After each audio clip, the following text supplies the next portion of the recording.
Hey guys, welcome back to my February video. Anyways, I know I said I was going to do 3 videos a month, every month, and I've been doing so much on the power armor lately for the T60 that I completely forgot to do this, so here is my really quick makeup video. First things first, yes, this is not Fallout 4 T60 power armor, this is Mandalorian helmet, and that's what I was going to show you about a little bit today. Because the T60, what I am doing with it is I'm going to take it to NoctaCon in Kansas City for March 11th through the 13th. And this is what I took last year.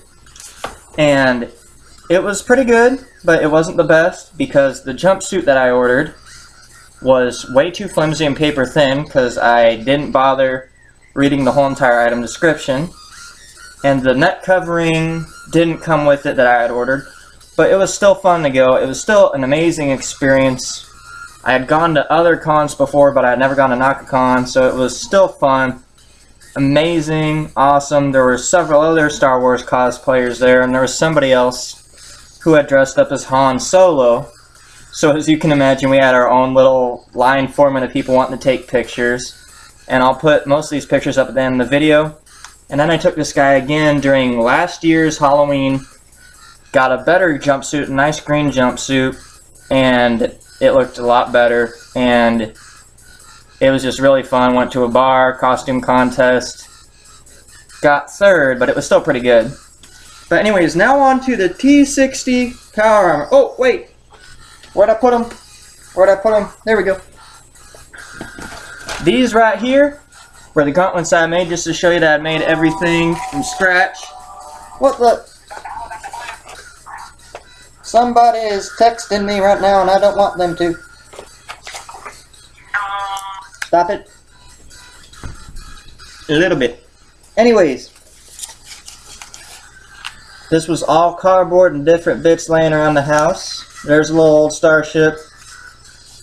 Halo Mega Blocks drop figure. And the reason why I'm showing you this is I had made it all from scratch, including the armor. The only thing I didn't was the helmet. All I had done was just added these strips here of foam, because this had been a Hasbro helmet. So the original visor was down to here, about down to there. And so fixed that up, and it was not dented helmet approved in the slightest, which was a little bit sad, but oh well, because I made it out of EVA foam, all the armor pieces and everything except for the gauntlets. And of course the helmet. Anyways, let's catch you up on that T60 power armor I've been talking about for almost every single video now except for Sauron's video. Oh, and the Witch King. I almost forgot about the Witch King. Anyways, hello! You remember it, hopefully, as T60 power armor helmet was the only thing I had worked on so far, and it was still majorly uncovered, still unpainted, still had a long ways to go. Here it is. And I'm proud to say I love it.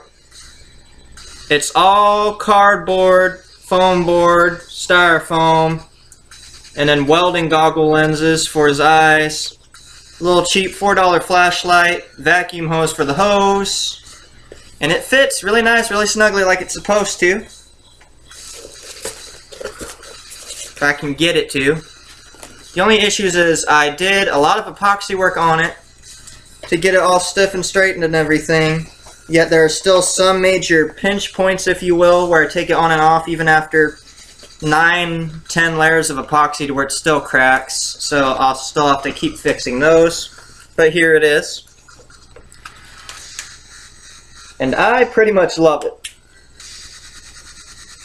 I pretty much love this entire thing right here.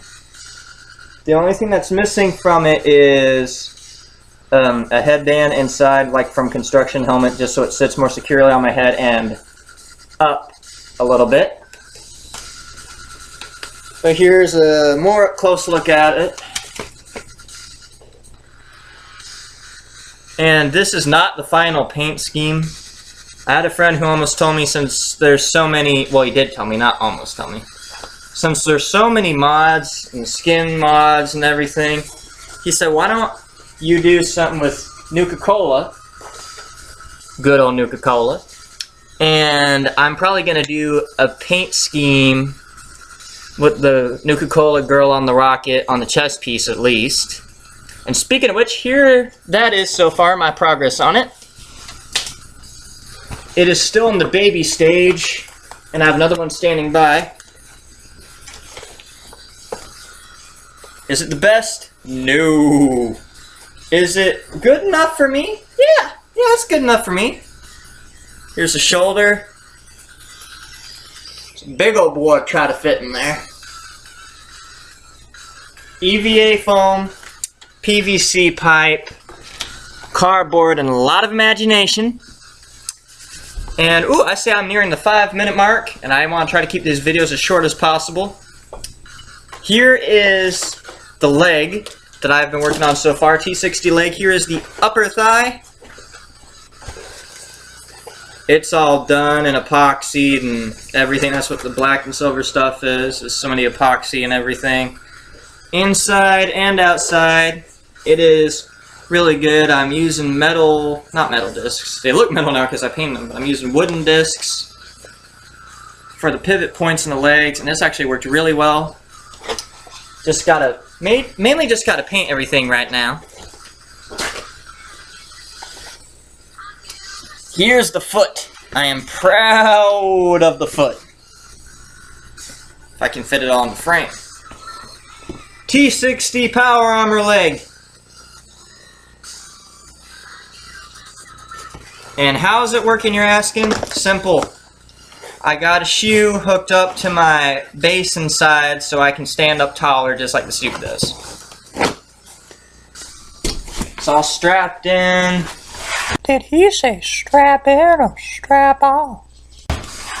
Do a few buckles here and there, and I should be able to walk in it perfectly fine. I've done several tests and I can. But the only way I'm switching it up is the one arm, one leg, and the chest piece and the helmet are all T60. Then I want him to have kind of scavenged for the rest of his power armor pieces, so I'm having an XO1 arm and a damaged XO1 leg, combining those together. And hopefully it'll look pretty good. Here is the arms, actually, since I'm speaking of them. And I couldn't find any Pepakura files on the XO1 that my computer would let me use, even after I got permission from people. But the T45B, the T51B, Hellfire armor, Ranger armor, everything else you can download and find, but XO1 is very, very hard to find, and it's a little bit saddening. And when you do find it, your laptop's like, oh, Pepakura Divider cannot finish it. It won't work. Sorry. Anyways, here is the T60's arm. Purple's from even more epoxy. I decided to start adding paint to my epoxy like I did with the helmet so I could tell exactly where I got it. Works pretty well, but when I have the chest piece on, it's going to be real hell if I have to reach out and grab something directly in front of me, because the chest piece jets out about almost as far as my hands are right now. And here is my attempt at a homemade, handmade XO1 arm. And it's not quite finished yet. It needs to have the second metallic piece right here, metallic strip. It's got the fake rivets in it already. It's got the sidebars. It's got the little vent down at the bottom. Just gotta do the detail work and get all that done. Now, anyways, I'm gonna get to working on it because, as you know, it needs to get finished because I only have till March 11th. So, until then, Lone Wanderers, Soul Survivors, and everybody else, don't forget to spend a few caps every now and then. And keep on keeping on. Bye!